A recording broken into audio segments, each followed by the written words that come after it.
ওদের মাঠে আমার কি টাকা নেই খালি ওদের মাঠে আছে পুরো পৌঁছাতে হবে না তখন হেভি ওয়েট একটা লো করি টাকা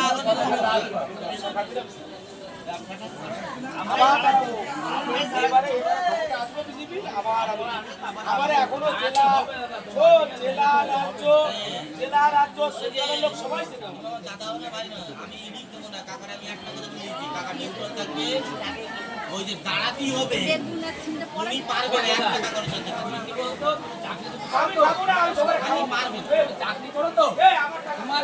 কি কইছি আমার যে ম্যানেজার থাকবে আমরা জানি আমি আমার টাকা চলবো আমি মানে লোকের টাকা চলবো না যারা চাকরি করে ঠিক আছে তারা পার্টি না করলে তারা আমি পার্টি করব আমি জনগণে কাজ করব হেভি করব এটা আমার এটা মহিলাদের জন্য থাকবে